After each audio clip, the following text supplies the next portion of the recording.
Good morning, student.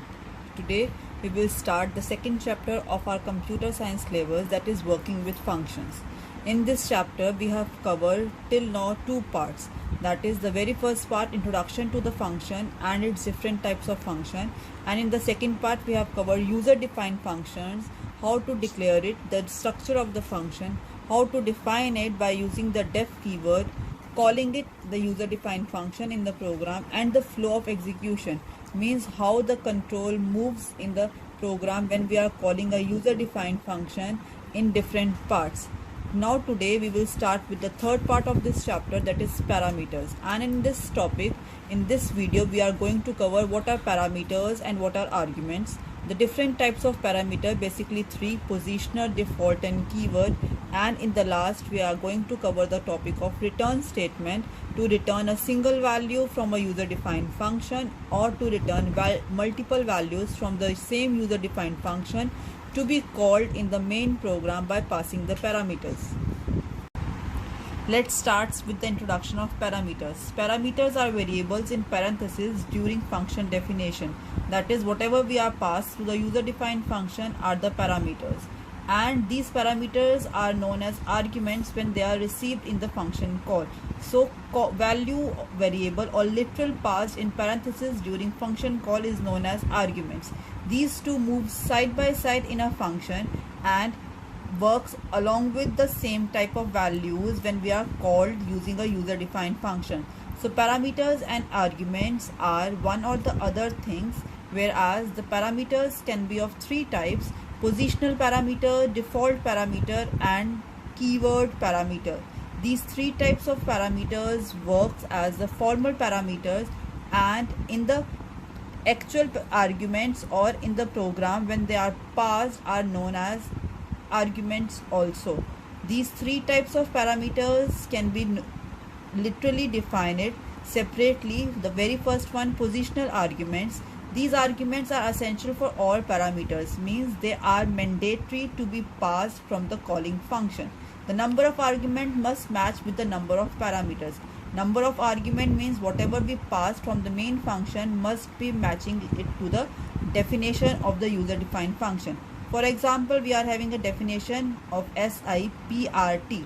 Now this PRT is used for calculating interest with the formula of P into R into T by 100, and then we are printing the value of interest in this user defined function. Whereas in the main function we are having A is equals to 2000, B equals to 500 and C equals to 2. And when these three values are passed to this SI user defined function, then these three values are known as positional arguments, because these three values are going to be replaced by three different variables in the user defined function which are further used for this. So in the same way, A is passed to P, B is passed to R and C is passed to T, and then these three multiply, divide by 100, we get the value of interest as I. So these three values are known as positional arguments, whereas these three values positions are fixed, means they can't be repeat, they can't be changed, they can't be replaced. So if we write A and B only, then also it is wrong. If we write A and C only, then it is also wrong. So these three values are having fixed positions, mandatory for a user defined function. So these three values has to be called properly in our user defined function by the main function. Let's start with the second type of argument or the parameters, default arguments. Now these are the values of some parameters which are given in the function definition, means they are fixed, they are taken automatically when we doesn't pass anything to a function. These are created from left to right, that is, a default value cannot be provided to any variable till its right variable does not have a default value. So it means if it does not have a default value, then it is not going to be passed. For example, the same function with SI, PRT, and now this time we are taking T with the default value as 3. So for calculating it, the simple interest, P into R into T, and these three values, A is equals to 2000, B is equals to 5, C is equals to 2, we are going to pass it to the function. From this it is passing it with the same variables, and In the user defined function, t will be taken as 3 if we are not passing any value to c. So t is equals to 3 is a default value if we don't have a value of c, whereas if we are having a value of c in this user defined function to be passed by the main calling function, then c will be treated as 2 and the interest will be calculated with the value of 2, taking as p 2000, r as 5 and t as 2.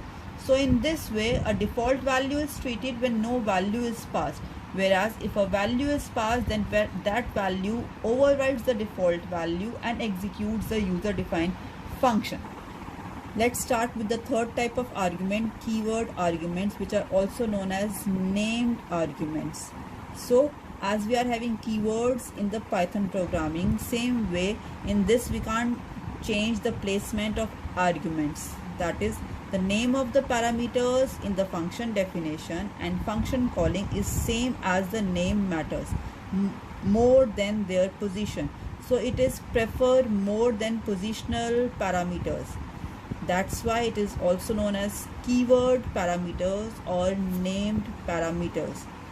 In this, the value is called with the same name in the user defined function as well as at the calling time. Their variables, their identifiers does not change. For example, if we are having a user defined function number with the variables x, y, z, we can see in this program that the main calling of the function also use the same variables. X equals to 2, y equals to 3, z equals to 4, and these three variables are used for calling it also. So in this, the actual parameters and the formal parameters are same.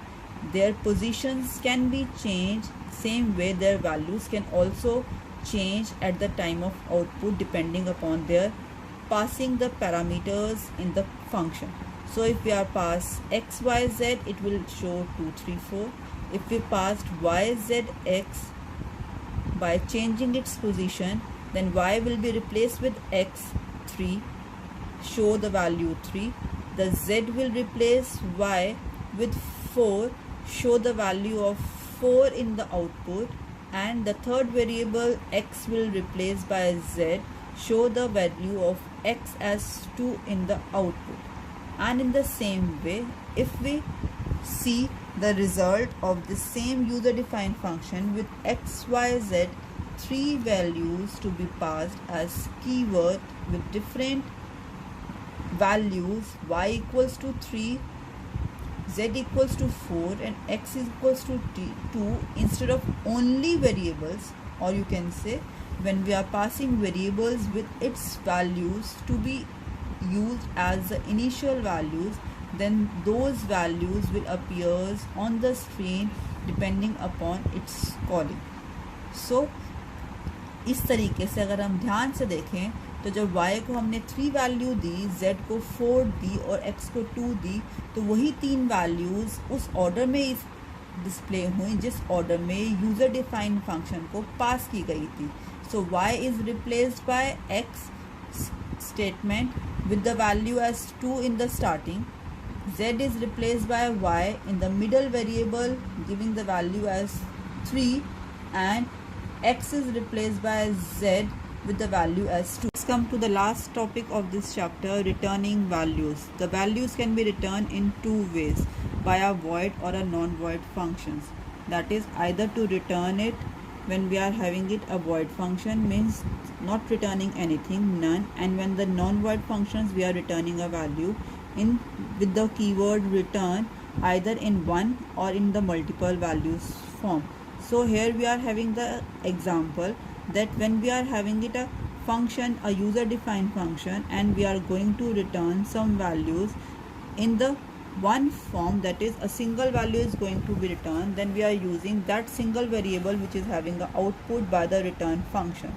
And that return function, if we see in the user defined function, will appear as a function with the name sArea, whereas we are having a parameter as s to be called from the main function used to calculate the square of that s and return a single value.